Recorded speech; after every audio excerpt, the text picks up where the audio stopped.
The era of the judges, flawed heroes, and the longing for perfect grace. The cycle of chaos. Imagine, if you will, a landscape not merely of sand and stone, but of the human soul itself. Barren, windswept, and perpetually caught in a tempest of its own making. The book of Judges paints a portrait of ancient Israel, but it is a mirror held up to every age, every heart. This is not just history, it is a spiritual diagnosis. A nation chosen and beloved finds itself ensnared in a tragic, cyclical dance. Apostasy, the turning away from the divine; oppression, the crushing weight of their own choices; deliverance, the fleeting taste of grace; and decay, the inevitable slide back into the familiar abyss. We witness the heartbreaking rhythm of human failure. Each descent into chaos is not merely a political or military event, but a profound spiritual unraveling. It's the story of how easily we trade the infinite for the finite, the eternal for the fleeting. The idols they chase are not just wooden or stone. They are the idols of power, pleasure, and self-sufficiency that still beckon to us today. Look at the flames consuming ancient villages. See the echoes of those flames in the burning passions of our own time. The riots, the wars, the internal battles we wage against our own darkness. What whispers through the smoke? What ancient lament rises from the ashes? It is the cry of a people, a world, lost in the wilderness of its own making. This is not a simple narrative of good versus evil. It's a complex, painful exploration of the human condition. The judges, these flawed heroes, are not paragons of virtue. They are mirrors reflecting our own brokenness. They are the individuals God chooses not because of their perfection, but in spite of their imperfections. They are the very embodiment of grace, working in the midst of human frailty. Consider the nature of power itself as it is displayed in this tumultuous era. Power, divorced from divine wisdom, becomes a ravenous beast, devouring its own. Justice, untethered from mercy, becomes a cold, unyielding instrument of destruction. Morality, adrift from its divine anchor, becomes a shifting sand, a matter of convenience and self-interest. And yet, even in this maelstrom, a profound longing emerges. It is the cry of a people yearning for something beyond themselves, for a true king, a perfect grace, a justice that heals rather than wounds. This longing is not unique to ancient Israel. It resonates in the depths of every human heart. It is the ache for a savior, a rescuer, a shepherd to lead us out of the wilderness. The judges, in their very inadequacy, point us to this ultimate need.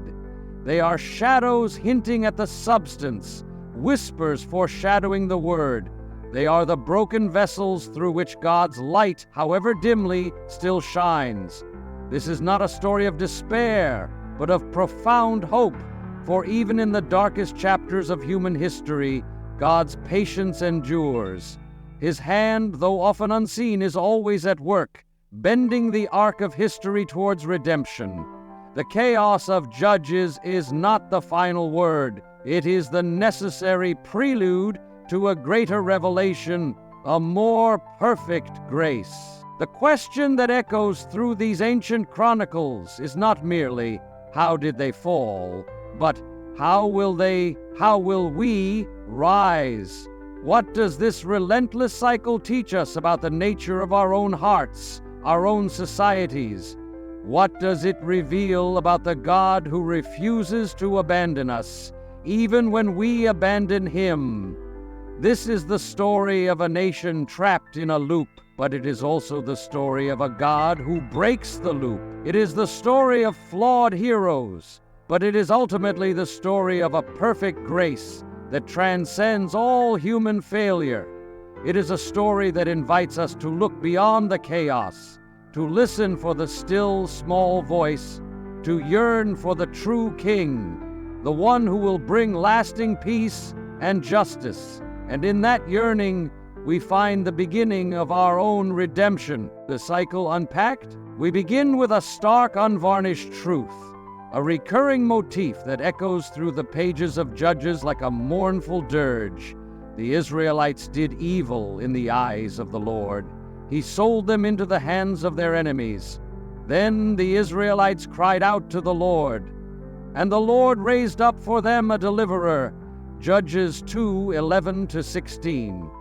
This is not merely a historical account, it is a profound spiritual diagnosis, a revelation of the human heart's inherent tendency towards self-destruction. Think of it as a spiritual algorithm, a tragic equation that repeats itself with unsettling precision.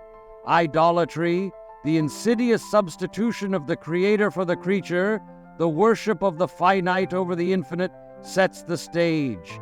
It's the seductive allure of power, pleasure, and prestige, the false gods that promise fulfillment but deliver only emptiness.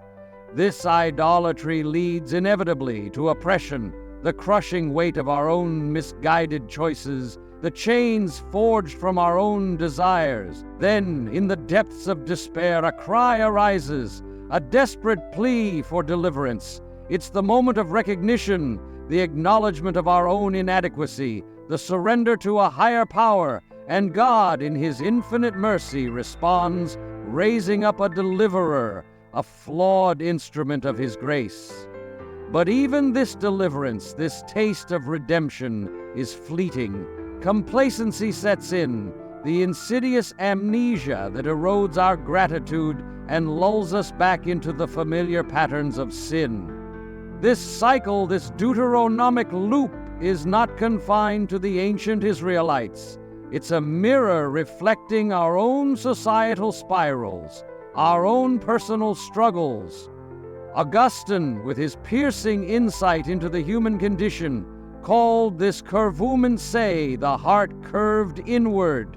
It's the heart that by its very nature turns away from the light, bends towards its own self-centered desires, and becomes trapped in its own labyrinth. Consider the modern manifestations of this ancient pattern. We see it in the cycles of corruption and reform that plague our political systems, the endless pursuit of wealth and power that leaves a trail of broken lives, the seductive allure of ideologies that promise utopia but deliver only dystopia. We see it in our own personal lives, in the patterns of addiction, broken relationships, and unfulfilled desires that keep us trapped in a cycle of pain. Israel's failure was not a lack of miracles. They witnessed the mighty hand of God, the parting of the Red Sea, the manna from heaven. Their failure was a failure of memory, a spiritual amnesia that allowed them to forget the source of their salvation.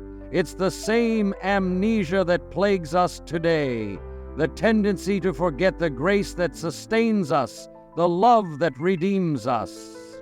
Do we share their amnesia? Do we forget the moments of grace in our own lives? The times when we were lifted out of darkness? The times when we experienced the touch of the divine? Do we allow the fleeting pleasures of the world to eclipse the eternal truths that give our lives meaning? This cycle is a stark reminder of our dependence on God. It reveals the profound truth that we cannot save ourselves, that our own efforts, however well-intentioned, are ultimately insufficient. It underscores the necessity of grace, the unmerited favor of God that breaks the chains of our sin and sets us free. But this is not a message of despair. It is a message of hope, a testament to the enduring patience and unwavering love of God. Even in the midst of our repeated failures, He continues to reach out to us, to offer us a path to redemption. He raises up deliverers, not because they are perfect, but because He is. He works through broken vessels, through flawed individuals, to accomplish His divine purposes. The book of Judges, therefore, is not just a chronicle of human failure. It is a testament to divine persistence. It is a story of a God who refuses to give up on his people, who continues to call them back to himself even when they stray. It is a story that invites us to examine our own hearts, to confront our own tendencies towards idolatry and self-destruction, and to embrace the grace that alone can break the cycle and set us free. It is a story that ultimately points us to the true deliverer, the one who will break the cycle once and for all, the one who will bring lasting peace and redemption. Canaan's shadow, moral compromise. The sin of Israel, as laid bare in the book of Judges, was not some abstract theological concept, a mere intellectual deviation. It was a visceral, horrifying reality, a descent into the moral abyss. To truly grasp the gravity of their transgression, we must confront the chilling presence of Canaanite religion, a culture that normalized practices so abhorrent they still haunt the human conscience. Imagine the archaeological sites, the silent stones that bear witness to the worship of Baal, the fertility god demanding the ultimate sacrifice, the lives of innocent children. Picture the pits, the grim altars where these unspeakable acts were carried out, the echoes of their cries still reverberating through the ages, and juxtapose these ancient horrors with the modern manifestations of human exploitation, the insidious trafficking of human beings, the relentless destruction of our environment, the callous disregard for the sanctity of life. This was the moral landscape into which Israel was drawn, a landscape where sacred prostitution and child sacrifice were not aberrations, but accepted norms. Assimilation into this culture demanded not merely a compromise, but a complete moral suicide, a surrender of their very identity as God's chosen people. It was a seduction, a slow poisoning of the soul, a gradual erosion of the divine image within them. Judges, in its brutal honesty, refuses to sanitize this reality. It presents us with a stark, unflinching portrait of God's people as both victims and perpetrators. They were victims of the seductive allure of Canaanite culture, of the insidious power of assimilation, but they were also perpetrators of unspeakable evil, betraying their covenant with God and descending into the depths of moral depravity. This is a profound and unsettling truth. Even those chosen by God, those who have witnessed his mighty acts, are capable of the most heinous sins. The text warns us with chilling clarity: power corrupts even the righteous. The allure of dominance, the intoxicating sense of control, can lead even the most well-intentioned astray.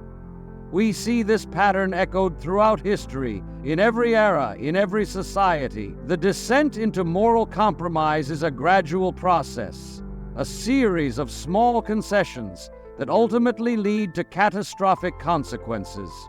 It begins with a subtle shift in values, a gradual erosion of moral boundaries. It continues with a rationalization of evil, a justification of the unthinkable. And it culminates in the embrace of practices that violate the very essence of human dignity. The Canaanite shadow that fell over Israel is a shadow that still looms over us today. It's the shadow of moral relativism, the insidious belief that there are no absolute truths, that morality is merely a matter of personal preference. It's the shadow of consumerism, the relentless pursuit of material possessions that leads to the exploitation of the poor and the destruction of the planet. It's the shadow of ideological extremism, the blind adherence to a cause that justifies any means, no matter how heinous. The book of Judges confronts us with the uncomfortable truth that we are all susceptible to this shadow, that we are all capable of moral compromise. It challenges us to examine our own hearts, to confront the idols we worship, the compromises we make, the justifications we offer for our own transgressions. But in the midst of this darkness, a glimmer of hope remains. The very fact that the book of Judges records these horrors is a testament to God's unwavering commitment to truth and justice. He does not gloss over the sins of his people. He exposes them, not to condemn, but to redeem. This is a call to vigilance, a summons to resist the seductive allure of moral compromise. It is a reminder that true freedom lies not in the pursuit of power or pleasure, but in adherence to the divine law, in the embrace of the moral order that reflects the very nature of God. It is a call to remember our true identity, not as victims or perpetrators, but as children of God, created in His image, called to reflect His love and justice in the world. And it is a call to long for the true deliverer, the one who will cast out the shadows of Canaan and bring lasting light and healing to a broken world. The prophets who defied expectations. In the midst of the chaos and moral decay that defined the era of the Judges, a figure emerges, a beacon of light in the encroaching darkness. Deborah. She stands as a testament to the transformative power of divine grace.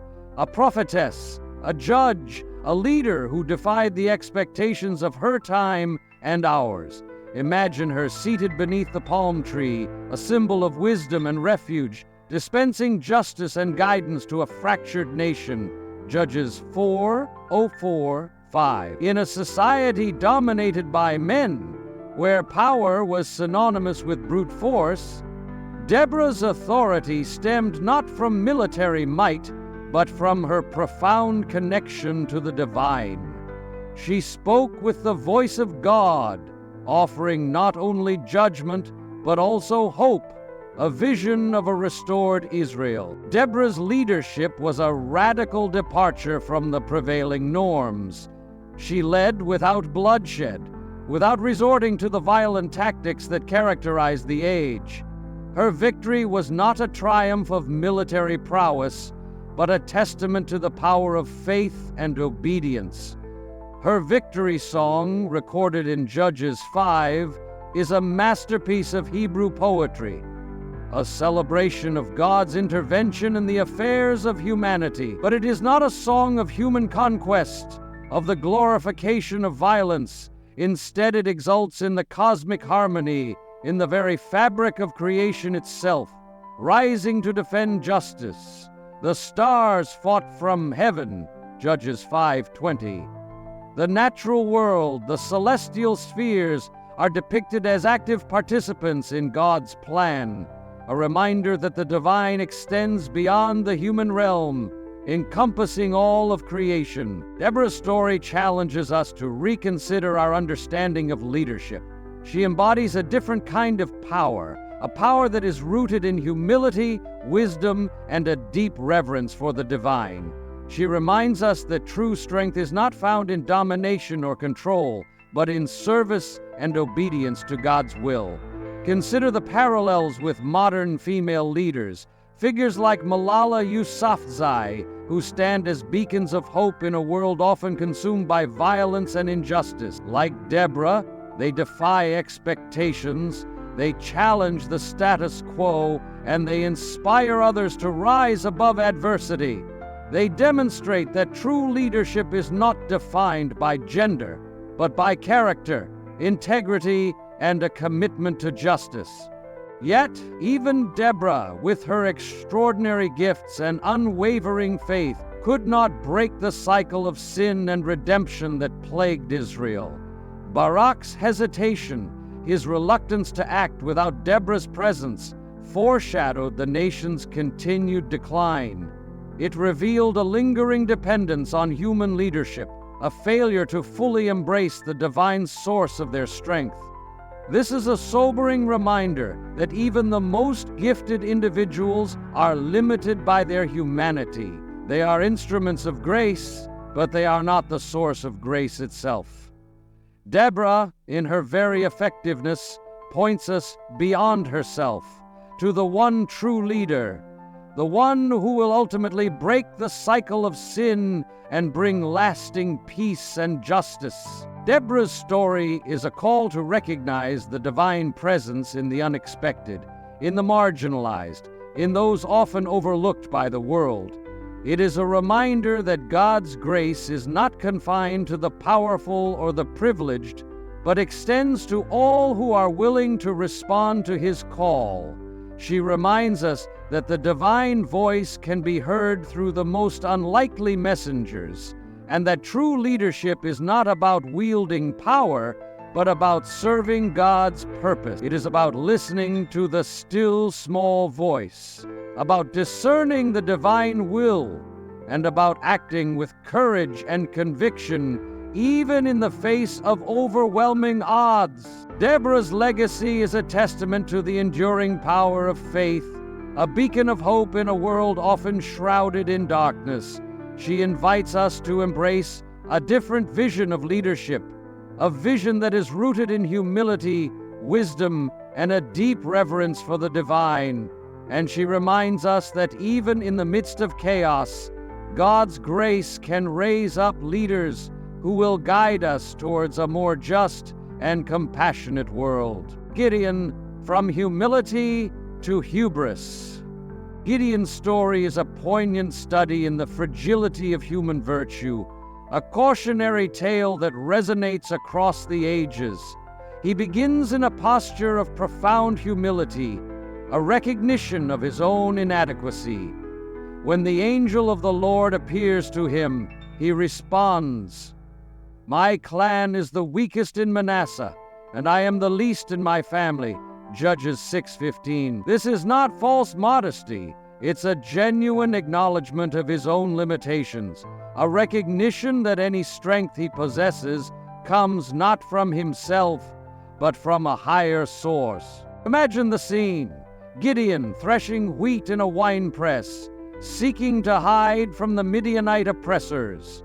He is a reluctant hero, a man called to a task that far exceeds his natural abilities. The miraculous signs, the fleece drenched in dew, the army drastically reduced to a mere 300, underscore the divine origin of his mission.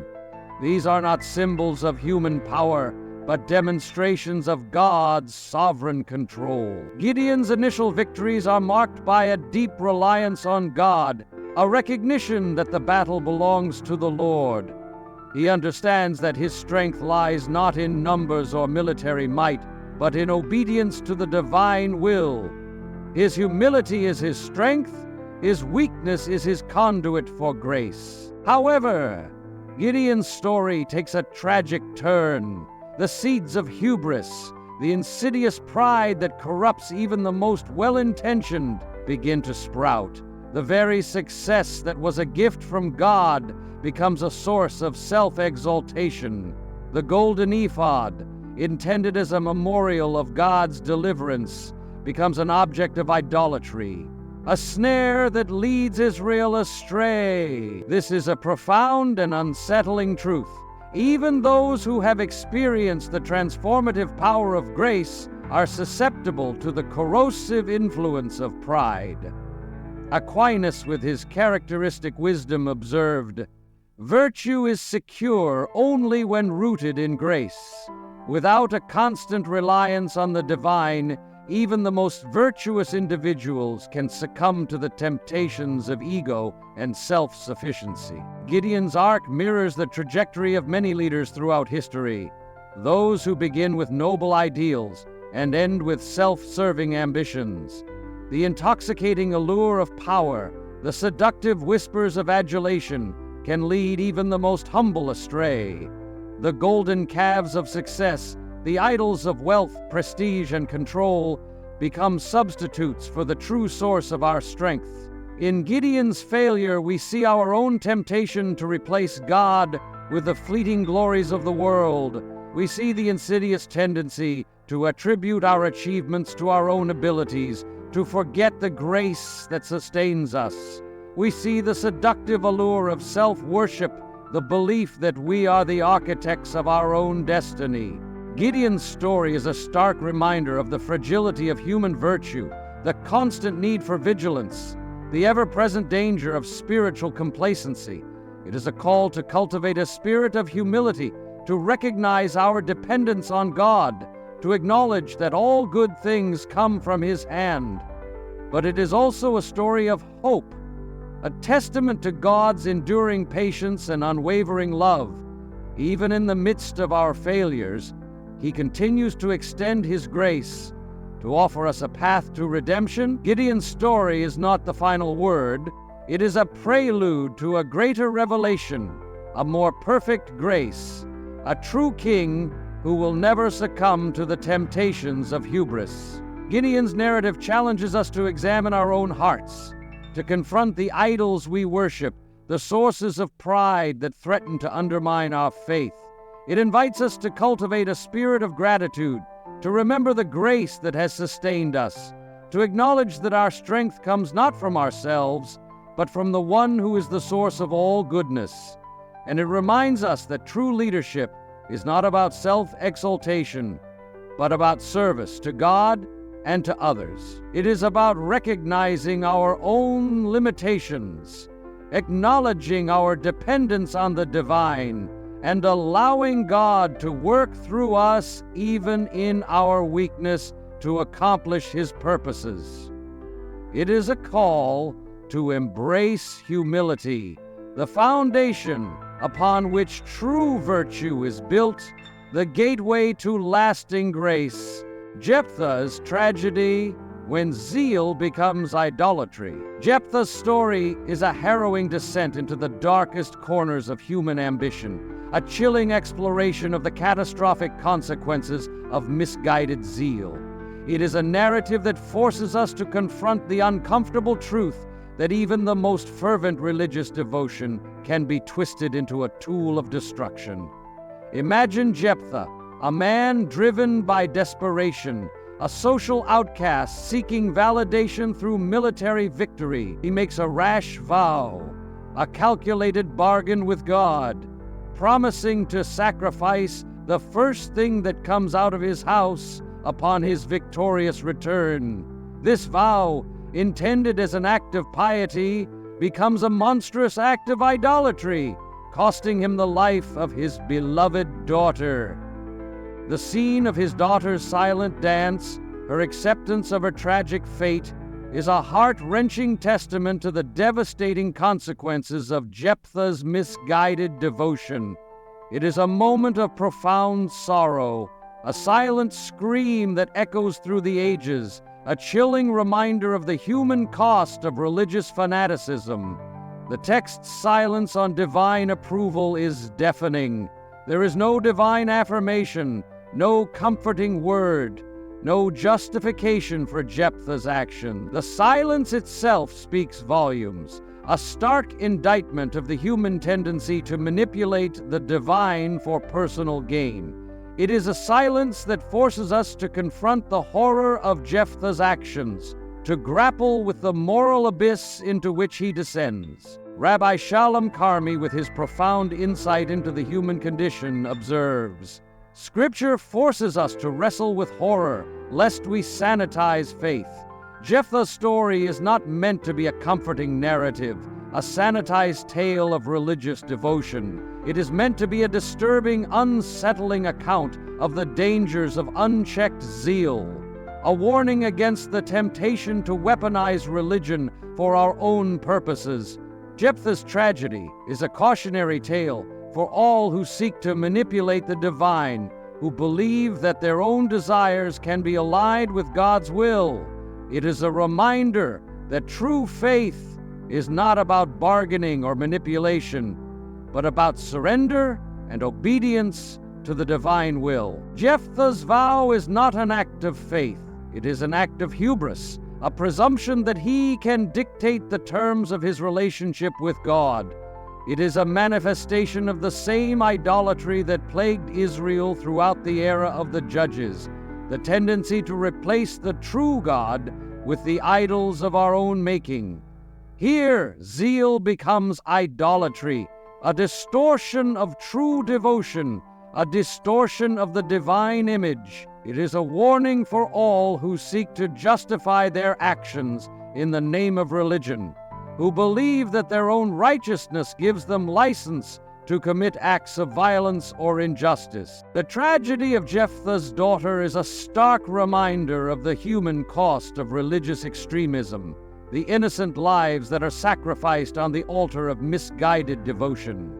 It is a call to examine our own hearts, to confront the idols we worship, the justifications we offer for our own transgressions. Jephthah's story is a profound challenge to our understanding of faith. It forces us to grapple with the complexities of human motivation, the insidious nature of self-deception, the ever-present danger of spiritual pride. It is a call to humility, a reminder that true faith is not about self-righteousness, but about surrender to the divine will. But even in the midst of this darkness, a glimmer of hope remains. The very fact that the book of Judges records Jephthah's tragedy is a testament to God's unwavering commitment to truth and justice. He does not gloss over the sins of his people. He exposes them, not to condemn, but to redeem. Jephthah's story is not the final word. It is a prelude to a greater revelation, a more perfect grace, a true judge who will never sacrifice the innocent, a true king who will bring lasting peace and justice. It is a story that invites us to look beyond the darkness, to yearn for the true light, the one who will redeem us from our own misguided zeal. It's a reminder that true faith is not about blind obedience or self-serving piety, but about a humble and contrite heart, a willingness to surrender our own desires to the divine will, and a recognition that true justice is rooted in love and compassion, not in violence or sacrifice.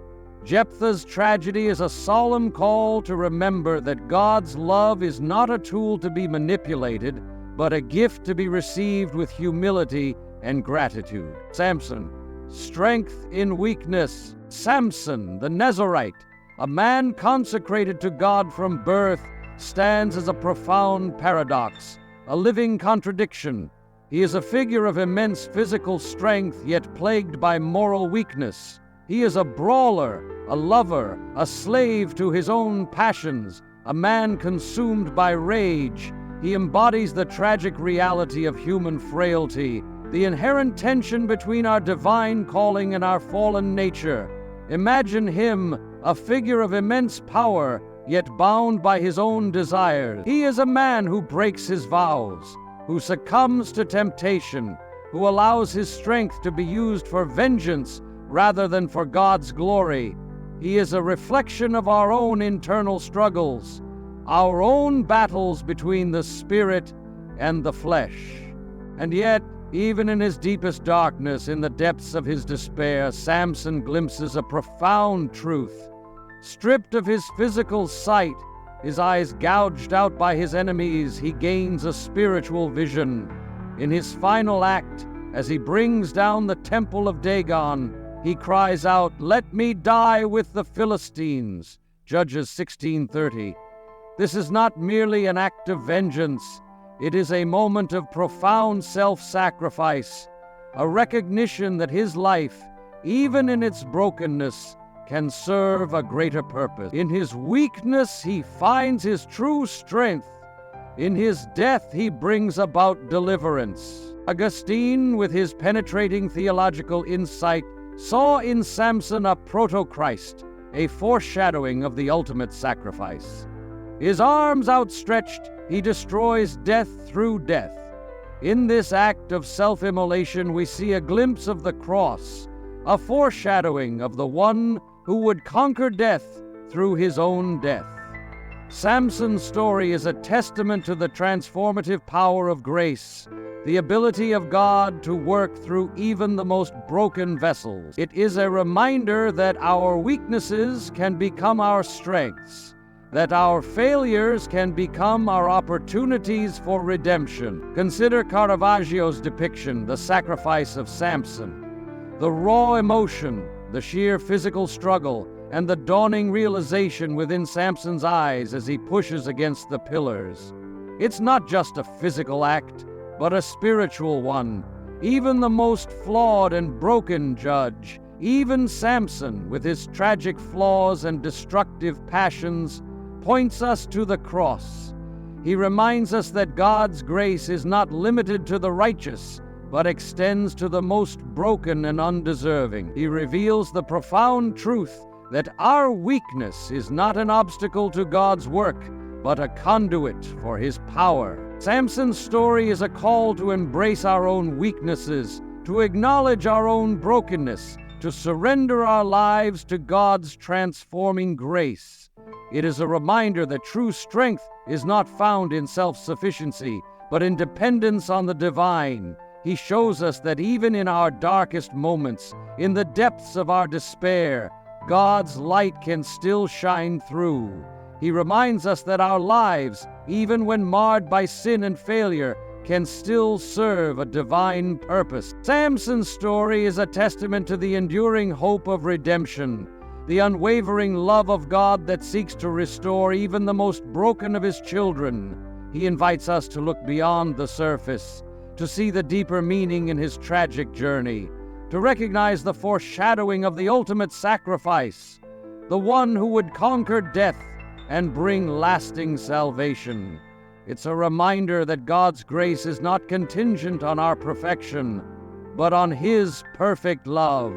It's a call to find strength in our weakness, hope in our despair, and redemption in our brokenness, and to acknowledge that even in the midst of profound human failure, God's plan of salvation continues to unfold, pointing us towards the ultimate deliverer, the nation's rock bottom. We descend now into the very heart of darkness, the nadir of the book of Judges, a narrative so brutal, so disturbing, it forces us to confront the absolute depths of human depravity.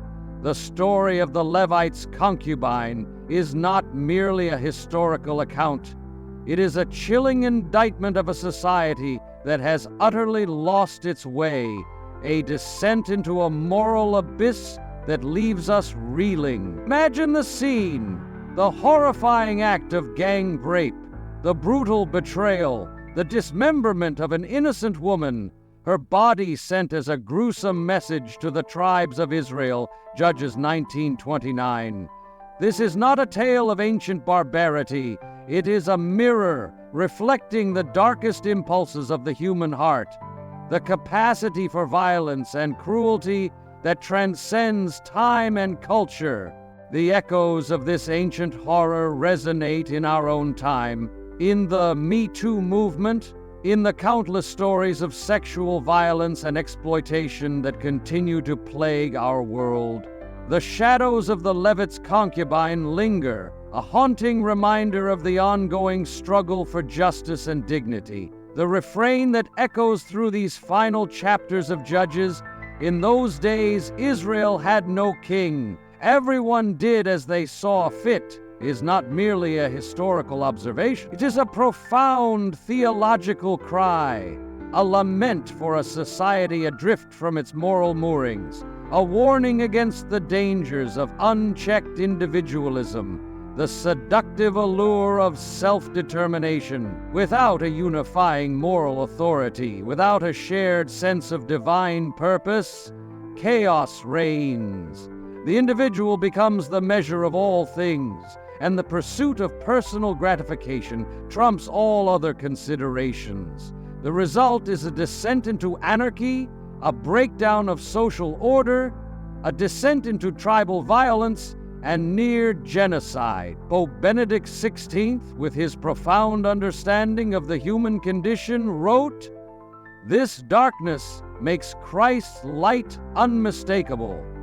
The depths of depravity revealed in these final chapters of Judges serve to highlight the absolute necessity of divine intervention, the desperate need for a Savior, a true King who will bring order out of chaos, light out of darkness. This is not a story of human strength or resilience. It is a story of utter human failure, a stark reminder of our inability to save ourselves. It is a testament to the fact that without God, we are lost, adrift in a sea of moral relativism, vulnerable to the darkest impulses of our nature. The civil war that erupts among the tribes of Israel is a chilling illustration of the destructive power of unchecked vengeance, the cycle of violence that spirals out of control, consuming everything in its path. It is a reminder that without forgiveness and reconciliation, we are doomed to repeat the sins of the past. The narrative of the Levite's concubine and the subsequent civil war is a profound challenge to our understanding of human nature, a stark reminder of our capacity for both good and evil. It forces us to confront the uncomfortable truth that we are not inherently good, that we are capable of the most heinous acts of violence and injustice. But even in the midst of this darkness, a glimmer of hope remains. The very fact that the book of Judges records these horrors is a testament to God's unwavering commitment to truth and justice. He does not gloss over the sins of his people. He exposes them, not to condemn, but to redeem. This is not a story of despair, but a story of profound hope, a testament to the enduring love of God that seeks to restore even the most broken of his children. It is a call to recognize our own need for redemption, our own dependence on divine grace. And it is a reminder that even in the darkest moments of human history, God's light continues to shine, a beacon of hope in the midst of despair. The darkness of Judges, in its very intensity, points us to the absolute necessity of the true light, the one who will conquer darkness and bring lasting peace and justice. The narrative demands that we confront the reality of evil, not to despair, but to understand the profound need for a Savior, for a King who will establish true justice, who will bring healing to the broken and restore order to the chaos.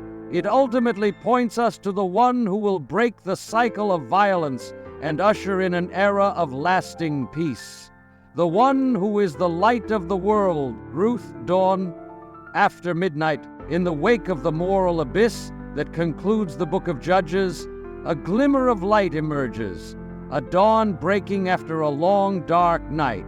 The era defined by flawed heroes and cycles of violence closes not with the roar of a judge's sword, but with the quiet humility of a refugee. Ruth, a Moabite woman, a foreigner, a symbol of the very people Israel was commanded to keep separate, becomes the protagonist of a story that whispers hope into the despair. Imagine the Moabite fields at dawn, the golden light illuminating the humble act of gleaning.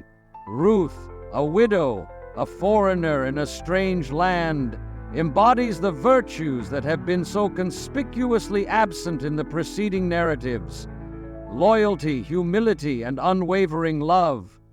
She is a stark contrast to the self-serving judges, the violent warriors, the men driven by pride and vengeance. Her declaration to Naomi, her mother-in-law, "Your people will be my people, and your God my God," Ruth 1:16, is a profound act of self-giving, a radical embrace of the other.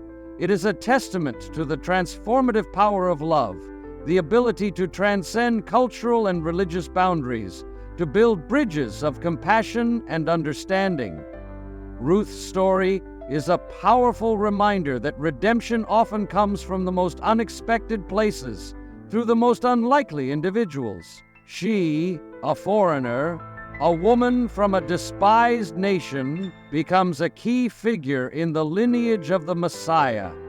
She is a testament to God's inclusive love, His willingness to embrace the marginalized, to elevate the humble, to work through the broken. The scene of Ruth kneeling at Boaz's feet, seeking his protection and provision, is a powerful symbol of surrender, of trust, of vulnerability. It is a moment of profound grace, a foreshadowing of the ultimate act of self-giving, the surrender of the Son of God for the salvation of humanity. Boaz, a righteous man, a kinsman redeemer, embodies the virtues of compassion and generosity. He acts as a reflection of God's own redeeming love, extending mercy and grace to those who are vulnerable and in need. His actions are not driven by self-interest or pride, but by a deep sense of responsibility, a commitment to justice and love. The lineage chart that traces Ruth's descendants to David and ultimately to Jesus is a powerful reminder that God's plan of salvation unfolds through the ordinary lives of ordinary people. It is a testament to the fact that even in the midst of chaos and darkness, God's grace is at work, weaving together a tapestry of redemption.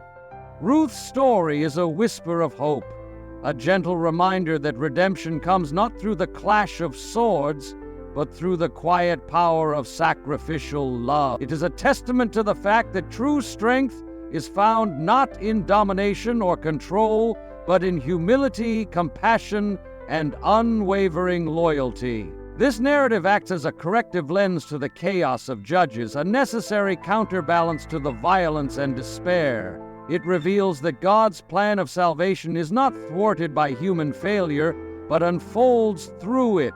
It is a reminder that even in the darkest of times, God's light continues to shine, a beacon of hope in the midst of despair. Ruth's story challenges us to reconsider our understanding of power and redemption. She reminds us that true greatness is not found in military might or political influence, but in acts of selfless love and unwavering loyalty. She invites us to embrace a different vision of leadership, a vision that is rooted in humility, compassion, and a deep reverence for the divine. The book of Ruth is a testament to the enduring power of grace, the transformative love of God that transcends all boundaries, that heals all wounds, that redeems all brokenness. It is a story that whispers hope into the darkness, a promise of a new dawn, a new era of peace and justice. It's a reminder that even in the aftermath of profound human failure, God's plan for redemption continues, that even in the midst of a world that often seems defined by violence and chaos, love and loyalty can prevail, and that even in the most unlikely of individuals, God can work to bring about salvation. It invites us to embrace the quiet power of sacrificial love, the enduring hope of redemption, and the unwavering faith that even in the midst of darkness, God's light will ultimately prevail. The cry for a king, the era of the Judges, with its chaotic cycles of sin, suffering, and fleeting deliverance, culminated in a profound and desperate cry, "Give us a king to lead us, like all the other nations." 1 Samuel 8:05. This plea, born from the weariness of moral anarchy and the longing for stability, marked a pivotal moment in Israel's history, a turning away from the direct rule of God towards the flawed governance of human kings. Imagine the scene. The Israelites, disillusioned and fearful, demanding a human ruler, a visible symbol of power and security. They sought a king who would lead them in battle, who would provide order and stability, who would make them like the nations around them. This demand, though understandable in its human terms, represented a profound spiritual misdirection, a rejection of God's unique and direct governance. The coronation of Saul, the first king of Israel, was a moment of both triumph and tragedy. Saul, chosen for his imposing stature and initial humility, quickly succumbed to the temptations of power, his reign marked by jealousy, paranoia, and disobedience. He became a stark reminder of the inherent limitations of earthly rulers, the tendency of human kings to fall prey to the very vices they were meant to overcome. David, the shepherd king, the man after God's own heart, also fell prey to the seductive allure of power, his lust leading to betrayal and murder. His reign, though marked by moments of profound spiritual insight and repentance, served as a further testament to the inherent fallibility of human kings. These flawed rulers, these figures of both hope and disappointment, revealed the deep-seated yearning within the human heart for a true and perfect king, a ruler who would embody justice, mercy, and unwavering faithfulness. They underscored the profound truth that no earthly king, however well-intentioned, could ultimately fulfill this longing. Irenaeus, with his profound understanding of the unfolding drama of salvation history, wrote, "The law was a pedagogue leading us to Christ." The era of the judges and the subsequent reigns of Saul and David served as a painful but necessary lesson, a pedagogical tool designed to reveal the inadequacy of human rulers and to prepare the way for the coming of the true king. Contrast the coronation of Saul, the outward display of earthly power and glory, with the trial of Jesus before Pilate. The true king, the Messiah, stood before a Roman governor, stripped of earthly power, condemned to a humiliating death. He came not with armies and chariots, but with humility and self-sacrificing love. The true king would come not with armies, but with nails. He would conquer not through military might, but through the power of sacrificial love. He would establish his kingdom not through domination and control, but through service and self-giving. The era of the judges and the subsequent reigns of the flawed kings served as a necessary prelude to the coming of the Messiah. They revealed the deep-seated yearning within the human heart for a ruler who would break the cycles of violence and oppression, who would bring lasting peace and justice, who would embody the very nature of God. This longing, this yearning for a true king is not unique to ancient Israel.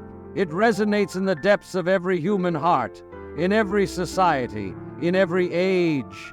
It is the cry for a ruler who will not betray our trust, who will not succumb to the temptations of power, who will not abandon us in our time of need. The book of Judges and the subsequent narratives of the early kings serve as a powerful reminder that our ultimate hope lies not in human rulers, but in the one who is the true king, the Messiah, the Son of God. He is the one who will ultimately fulfill the longing of our hearts, who will establish his kingdom of peace and justice, who will reign forever.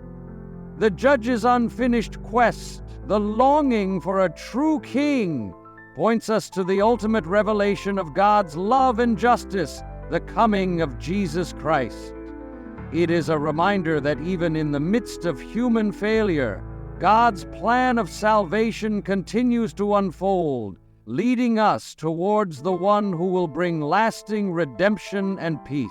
The divine judge, mercy over retribution. The book of Judges, with its cycle of violence and flawed heroes, leaves us with a profound question. What is true justice? What kind of judge can break the cycle of human failure, the endless dance of retribution? The answer, revealed in the person of Jesus Christ, subverts all expectations, shattering our preconceived notions of power and judgment. Imagine an empty judge's bench, a silent indictment of human justice, a stark reminder of our inability to achieve true righteousness. The judges of Israel, with their flawed judgments and limited perspectives, ultimately failed to bring lasting peace and justice. They were bound by the limitations of their humanity, trapped in the cycle of violence and retribution. Then consider the crucifixion scene.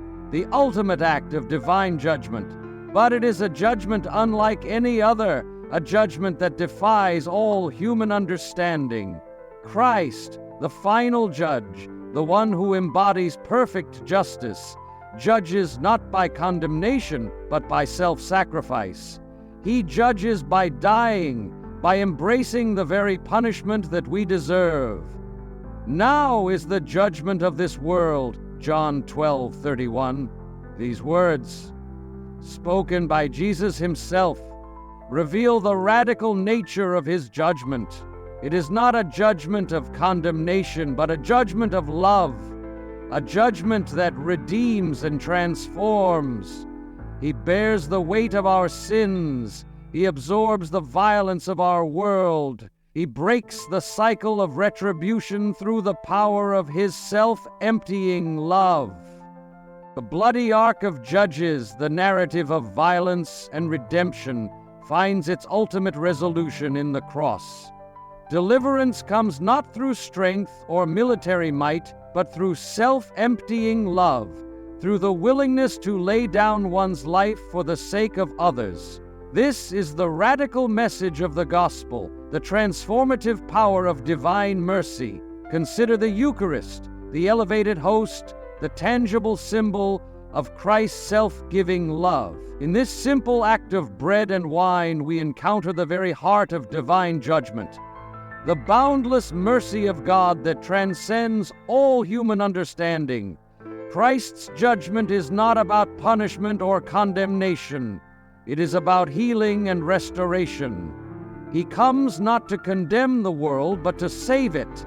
He offers us a path to redemption, a way to break free from the cycles of sin and violence that plague our world. The judges of Israel, with their flawed judgments and limited perspectives, could not achieve this. They were trapped in the cycle of human retribution, unable to break free from the patterns of violence and vengeance. But Christ, the divine judge, offers a different kind of justice, a justice that is rooted in mercy and love. He breaks the cycle of retribution. He offers forgiveness to the unforgivable. He extends grace to the undeserving.